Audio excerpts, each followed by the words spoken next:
नमस्ते दोस्तों, आपका स्वागत है मेलनो शास्त्री यूट्यूब चैनल। तो दोस्तों हमने पतंजलि के फर्स्ट 4 फॉर्म्स के बारे में बात की थी, अष्टांग योग के यम, नियम, आसन, प्राणायाम। अब जब हम दोस्तों बात करने वाले हैं प्रत्याहार, ध्यान, धारणा और समाधि। दोस्तों ये इंटरकनेक्टेड है, इनमें भेद कर पाना बहुत ही मुश्किल है। जैसे फर्स्ट जो फोर्स थी, जैसे यम हो गया, नियम हो गया, आसन हो गया, प्राणायाम हो गया, उनका हम एहसास कर सकते हैं, उनको हम अनुभव कर सकते हैं शारीरिक लेवल पे, या उसको हम पढ़ के भी बोल सकते हैं या लाइफ में उसको अप्लाई भी कर सकते हैं। लेकिन ये 4 अगर हमारे स्ट्रॉन्ग हो गए तो उसके बाद हमारा अगला स्टेप आता है प्रत्याहार। अब प्रत्याहार, धारणा, ध्यान और समाधि, ये जो 4 है ये इंटरकनेक्टेड है, ये एक दूसरों से कनेक्टेड है, ये अपने आप होते हुए जाते हैं एक दूसरों से। तो इसमें बोलने के लिए ज़्यादा कुछ है नहीं दोस्तों, लेकिन फिर भी हम समझ लेते हैं कि पतंजलि इसके बारे में क्या बोलते हैं। तो पतंजलि बोलते हैं कि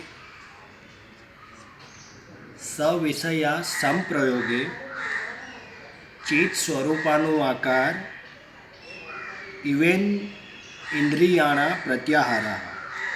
इसका मतलब वो बताते हैं कि जिनका अनुभव इंद्रियों के द्वारा लेना संभव है, ऐसा स्वयं के योग्य विषयों से संपर्क ही न होने के कारण इंद्रिया के द्वारा चित्त के स्वरूप का अनुकरण करने जैसी इंद्रियों की अवस्था होना, यह इंद्रियों का प्रत्याहार है। अब दोस्तों सूत्रों भी सूत्र का जो मीनिंग है वो बहुत डिफ़िकल्ट है, क्योंकि ये पतंजलि जो थे वो एक ऋषि थे, उन्होंने उस लेवल पे जाके पहले इसका अनुभव किया और बाद में उसका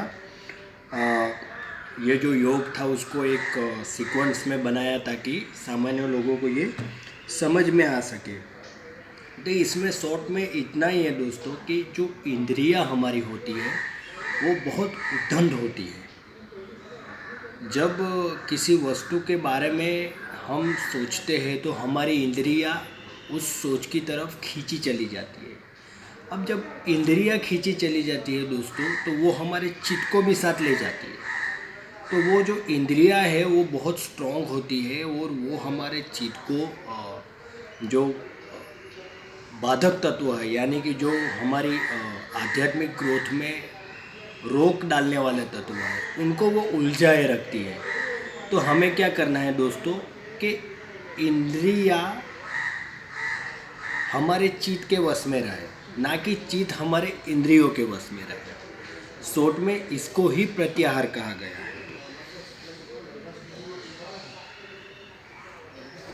तो दोस्तों इसमें ये बताते हैं कि शुरुआत में इंद्रियों को हमें बलपूर्वक अपने अंदर खींच के रखना पड़ेगा, ताकि इंद्रियां हमारे चित्त को, हमारे मन को बाहर ना ले जा सके। अब इन प्रत्याहार का जो एक्चुअल मीनिंग है वो क्या है, तो वो 2 धातु से बना है।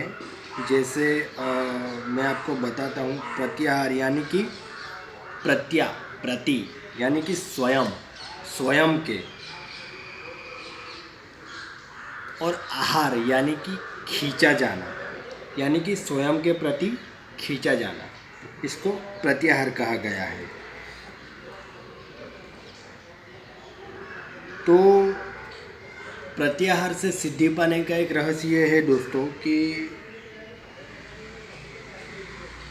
प्राणायाम का अगर आप निरंतर अभ्यास करें तो प्रत्याहार अपने आप से ही होने लगता है। मैंने बोला ना, पहला जो 4 है उसको हम शारीरिक लेवल पे उसकी अनुभूति कर सकते हैं। दूसरे जो 4 है वो स्पिरिचुअल लेवल पे है, यानी कि वो हम ये 4 करते हैं वो अपने आप से होने लगते हैं। तो मैं समझता हूँ कि इसमें मेरा अनुभव है, वैसे आपका भी कोई अनुभव होगा। अगर आप ये 4 को फॉलो करें तो वो अपने आप आपको समझ में आ जाएगा कि प्रत्याहार का मतलब क्या होता है। और प्रत्याहार के बाद जो धारणा आती है, वो धारणा में भी हमें एकरूप होने के लिए प्रत्याहार का अभ्यास अति आवश्यक है। तो दोस्तों आप समझ गए होंगे कि अभी के जो 4 फॉर्म्स आएंगे वो एक दूसरे से इंटरकनेक्टेड होंगे। इंटरकनेक्टेड वो भी मन के लेवल पे होंगे, यानी कि उनको एकदम सामान्य इंसान की दृष्टि से देख पाना बहुत कठिन है, उसका अनुभव किया जा सकता है। तो दोस्तों आप समझ गए होंगे मैं क्या बोलना चाहता हूँ। तो आज के लिए इतना ही। थैंक यू, नमस्ते, धन्यवाद। अगले वीडियो में हम देखेंगे कि दोस्तों धारणा क्या होती है। अब धारणा में भी ऐसे ही है, वो भी इंटरकनेक्टेड है, तो वो भी आध्यात्मिक लेवल पे है, लेकिन मैं थोड़ा सा आपको उसका जो डेफिनेशन क्या बताया गया है और पतंजलि योगी क्या कहना चाहते हैं मैं वो आपको समझा दूँ। थैंक यू, नमस्ते, धन्यवाद।